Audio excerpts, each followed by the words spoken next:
Hello শিক্ষার্থীরা, আশা করি তোমরা সবাই ভালো আছো। তো আজকের পরিসংখ্যান ক্লাসে আয়তলেখ নিয়ে আলোচনা করা হবে। তোমাদের অবশ্যই তিনটি গ্রাফ আঁকতে হয় বা আয়তলেখ, বর্গসংখ্যা বহুভুজ এবং অজীব রেখা। তো আজকে আয়তলেখ কিভাবে আঁকবে বা অঙ্কন করবে সে ব্যাপারে আলোচনা করব। তো চলো শিক্ষার্থীরা, আর কথা নয়, আমরা ক্লাসটি শুরু করে দিই। আমরা এখানে একটি উদ্দীপক দেখতে পাচ্ছি। দেখো, শ্রেণীব্যাপ্তি 26 থেকে 30, 31 থেকে 35 আয়তলেখ অঙ্কন করব। এর জন্য আমরা একটি অবিচ্ছিন্ন শ্রেণীব্যাপ্তি তৈরি করব। তো দেখো, এখানে 26 রয়েছে, 26-এর আগের সংখ্যা 25, 7-এর 0.5 দিবা এবং 30-এর পরে 0.5 দিলে আমাদের অবিচ্ছিন্ন শ্রেণীব্যাপ্তি তৈরি হবে।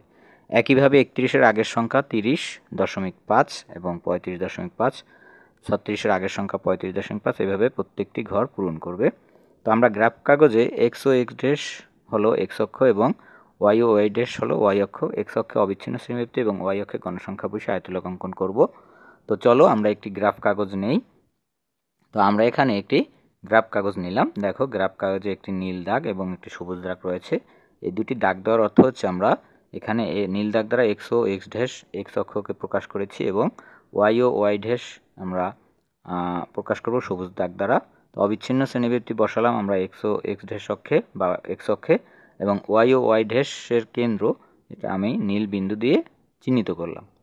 তো এখানে আমরা গণসংখ্যা বসিয়ে দিলাম ওয়াই অক্ষে। তো চলো এখন আমরা 5, 10 করে চিহ্নিত করি ঘরগুলোকে।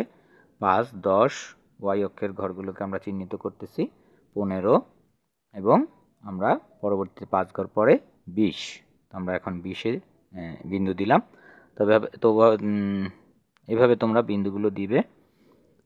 এখানে দেখো, এই যে গ্যাপ বা কাটা অংশ, এটা হচ্ছে আমরা যেহেতু উদ্দীপকটা 1 থেকে শুরু হয়নি, এই জন্য এইটুকু দ্বারা আমরা বুঝিয়ে দিলাম যে এই অংশটুকুর মধ্যে আমাদের যে 1 থেকে যে 25 এই সংখ্যাটুকু রয়েছে।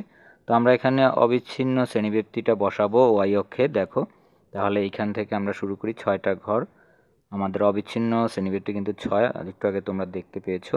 তো আমরা 6 ঘরের মাথায় বিন্দু দিলাম এবং লিখে দিলাম 25.5 থেকে 30.5 এবং এটা আমাদের গণসংখ্যা 7 পর্যন্ত উপরের দিকে বর্ধিত হয়েছে।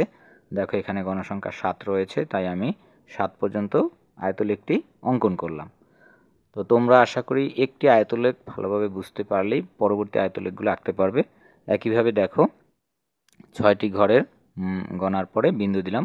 তোমরা যতটুকু ভুল করো সেটা হচ্ছে তোমরা দাগ 6টা গণ, আসলে দাগ 6টা হবে না, ঘর হবে 6টা। এই জন্য আমি 1, 2, 3, 4, 5, 6টা ঘর দেখিয়ে দিলাম। তো এখানে আমরা এই ঘরটা 13 পর্যন্ত, আমরা এই আয়তলেখটি 13 পর্যন্ত বর্ধিত করলাম বা অঙ্কন করলাম। এরপরটা রয়েছে 17 ঘর গণসংখ্যা। তো এবার আমরা 1, 2, 3, 4, 5, 6টা ঘর গণনা করলাম এবং একটা বিন্দু দিলাম এবং এখানে 35 থেকে 45 এটা আমাদের কত পর্যন্ত, 17 পর্যন্ত অঙ্কিত হইল। এবার আমরা আবার 6টি বিন্দু বা 6টি ঘর নির্ণয় করলাম, বিন্দু দিলাম এবং অবিচ্ছিন্ন শ্রেণীব্যাপ্তি 40.5 থেকে 45.5 লিখলাম, আয়তলেখ অঙ্কন করলাম। একইভাবে আমরা পরে আবার 6টি ঘর নির্ণয় করলাম এবং বিন্দু দিলাম, শ্রেণীব্যাপ্তি লিখলাম অবিচ্ছিন্ন এবং এটার আয়তলেখ আমরা অঙ্কন করলাম 13 পর্যন্ত এবং সর্বশেষ আয়তলেখ 6টি ঘর নির্ণয় করার পরে আমরা বিন্দু দিলাম এবং এইটার আয়তলেখ আমরা শ্রেণীব্যাপ্তি লিখলাম এবং আয়তলেখটি অঙ্কন করলাম কত পর্যন্ত, দেখো এখানে 7 পর্যন্ত। তো আশা করি তোমরা আয়তলেখ কীভাবে অঙ্কন করে বুঝতে পেরেছো। যদি কোনো প্রশ্ন থাকে কমেন্ট বক্সে জানাবে এবং পরবর্তী ক্লাস দেখার জন্য আমন্ত্রণ রইল। ভালো থেকো, আল্লাহ হাফেজ।